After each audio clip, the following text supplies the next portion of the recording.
ஒரு ஊரில் 2 சகோதரர்கள் இருந்தார்கள். ஒருவன் போதைக்கு பழக்கமுள்ளவன். எப்பொழுதுமே குடும்பத்தில் இருப்பவர்களை அடித்து மிரட்டி பணம் வாங்கி குடித்து கொண்டே இருப்பான்.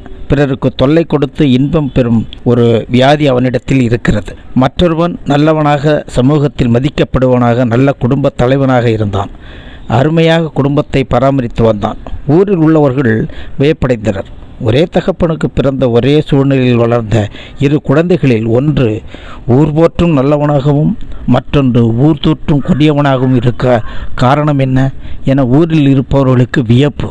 ஒரு பெரியவர் குடிகாரனையும் நல்ல குடும்பத் தலைவனையும் பார்த்து கேட்டார், உன் நடத்தைக்கு யார் காரணம் என்று கேட்டார். இருவரும் ஒரே பதிலைத்தான் சொன்னார்கள், என்னுடைய நடத்தைக்கு காரணம் என்னுடைய அப்பா தான். உன் அப்பா என்ன செய்தார் என்று குடிகாரனை கேட்டபோது சொன்னான், அவர் எனக்கு விவரம் தெரிந்த நாளிலிருந்து பகலிலும் இரவிலும் குடித்து கொண்டே இருப்பார். ஒரு குடும்பத்தினரை தொந்தரவு செய்து கொண்டே இருப்பார். அடிகளுக்கு பஞ்சமில்லை. அவரின் மகனாகிய நான் வேறு எப்படி இருப்பேன்?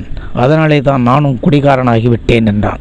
மற்றொருவன் சொன்னான், என் நடத்தைக்கு காரணம் என் தந்தையே என்றான். அவர் எனக்கு விவரம் தெரிந்த நாளிலிருந்தே பகலிலும் இரவிலும் குடித்து கொண்டே இருப்பார். குடும்பத்தினரை தொந்தரவு செய்து கொண்டே இருப்பார். அடிகளுக்கு பஞ்சமில்லை. அதனாலே நான் குடிக்கக்கூடாது, குடிகாரனாகிவிடக்கூடாது. மோசமான தகப்பனின் மகனாக நான் மோசக்காரனாக இருக்கக்கூடாது. என்னுடைய பிள்ளைகளுக்கு நல்லவனாக இருக்கவே எண்ணினேன்.